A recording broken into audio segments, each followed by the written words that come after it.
અમારો કાઢી લીધો છે, નવો લેબ ફિટ કરવાનો છે. કોઈ આવો તો હું પાસેથી બતાવું. સવારમાં હું ને મુકેશભાઈ નીકળી ગયા છીએ દીપકભાઈને સા દેવા. અમારે જવાનું તો મોવા આવતો, પહેલાં દીપકભાઈનો ફોન આવ્યો કે તું પહેલાં સા અંબાવી જા. સા તો આપણી વાહે પડી ગઈ છે હવે. હેલો દોસ્તો, અમારા એક નવા બ્લોગમાં તમારું સ્વાગત છે. ને કેમ છો તમે બધાય મને જણાવજો. તો મેં તમને કીધું હતું કે અત્યારમાં આપણે સ્પીકર લઈને જવાનું છે મોવા. તો એનો સામાન લાવવાનો હતો, તો સામાન લાવવાનો તો બહુ મોંઘો પડે છે. તો એને કીધું છે કે અહીંયા લાવો તો સસ્તામાં થઈ જશે, અને આપણે સામાન લઈ આવશું તો બહુ મોંઘો થશે. એટલા માટે આપણે લઈને જવાનું છે મોવા. હું અત્યારમાં લઈને ભાઈબંધ આવી જશે ત્યારે લઈને નીકળી આવશું મોવા. તો પહેલાં તો અત્યારમાં તમને બતાવી દઉં કે મમ્મીએ આપણા માટે ખાવાનું મસ્ત બનાવી નાખ્યું છે. તો સેવડા બનાવી નાખ્યો છે. મમ્મી તમે શું બનાવ્યું ખાવાનું? ચા બનાવ્યો છે. મમ્મીએ ચા બનાવ્યો છે અત્યારમાં, અને સેવડો બનાવ્યો છે. તો હું નીકળી જઈશ પહેલાં અત્યારમાં ફિકર લઈને હું ને મુકેશભાઈ મોવા. સવારમાં હું ને મુકેશભાઈ નીકળી ગયા છીએ દીપકભાઈને સા દેવા. અમારે જવાનું તો મોવા આવતો, પહેલાં દીપકભાઈનો ફોન આવ્યો કે તું પહેલાં સા અંબાવી જા. સા તો આપણી વાહે પડી ગઈ છે હવે તો મોવા પી જવાનું છે. ડાયરેક્ટ પહેલાં આપણું ફિકર હારે છે, તો ફિકરને આપણે બંધાવવાનું છે. તો પહેલાં નીકળી જવાનું છે પછી મોવા. તો પહેલાં આપણી સા. હું ને મુકેશભાઈ આવી ગયા દીપકભાઈને સા દે. ગામમાં આપણે ટ્રેક્ટરમાંથી ઓઇલ નીકળે છે, તો એ પહેલાં આપણે ઓઇલની સીલ લેવા જવાનું છે. હવે સીલ લેવા નીકળી ગયા છીએ. આજે તમને સીલ બતાવું ઓઇલની સીલ કેવી હોય છે.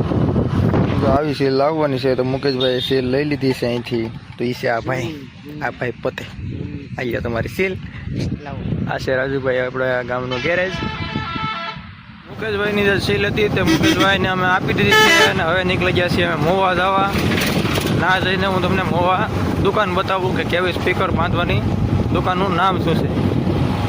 હું મુકેશભાઈ પહોંચી ગયા મોવા. તો મોવા પગતા ગાડીમાં પડી ગયું પંચર. તો જલ્દી મુકેશભાઈ ગોતવા મળ્યા છે ટાયર. તો ટાયર સિલેક્ટ કરી અને આપણે ગાડીમાં ટાયર નવું બદલાવી. ટાયર સિલેક્ટ કરી લીધું. મુકેશભાઈ કેટલામાં પડ્યું ટાયર તમને? 1500 રૂપિયામાં ટાયર પડ્યું છે. આ બાઇક ખોલીને ફિટ કરે છે. હે ભાઈ મુકેશભાઈ, તમારું કામ ભાઈ ખૂટશે કે હવે નહીં ખૂટે? હજી ચારના મોવા આવ્યા છે, ચારના તો હજી ગાડીનો લેમ્પ લીધો, શ્રીફળ લીધા, એટલે હજી તો કાંઈક લેવાનું વિચારે છે. ને હજી તો દાઢી કરાવવા જવાનું વિચારે છે. એટલે હું તો આ આખો દેવાની એમ જ રહેવાનું છું. વાહ અહીં જ થી મને લાગતું નથી કે મારું કામ કાંઈ થાય.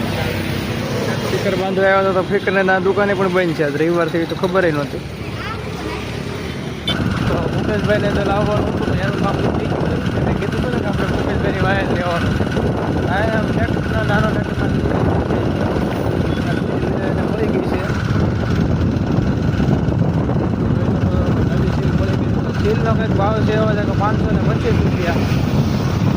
525 રૂપિયા મુકેશભાઈ આમાં બગાડ્યા છે. 100 રૂપિયાના નાળિયેર લીધા છે, અને એક લેમ્પ લીધો છે. મુકેશભાઈએ બગાડી નાખ્યા છે 725 રૂપિયા. હું તો હાવ લોકો વાહે બે પાછો આવી ગયો ઘરે. ખોલી નાખ્યો ખોલી બદલાવાનો છે મારી પાસે લેમ્પ. આ રીતે પિન કાઢી અને આ રીતે લેમ્પ બારો કાઢી લેવાનો. તો ખરા લેમ્પની હાલત કરી આવો.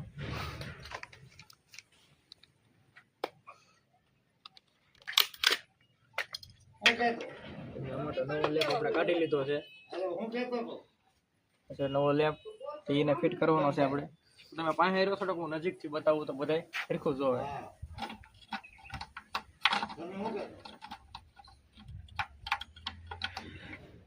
લેમ્પ આમાં ફિટ કરી દીધો છે આપણે, અને એની પિન બેહાડી દીધી છે. હવે પાછો કરી દઈએ છીએ ફિટ.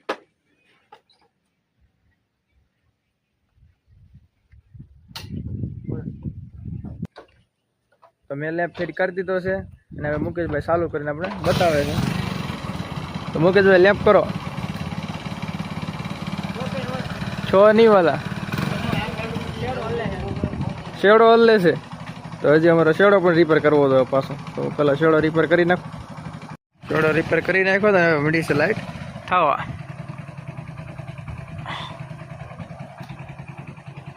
મુકેશભાઈની ગાડીમાં લેમ્પ ફિટ કરી દીધો છે, અને હવે એ જાય છે ઘરે, અને મને મૂકી દે ગયા અહીંયા ઉતારીને ઘરે. તો હું પણ હવે ઘરે પગી ગયો છું. તો સારું, હલો મિત્રો, વિડીયો સારો લાગે તો લાઈક કરજો, શેર કરજો અને કોમેન્ટ કરજો.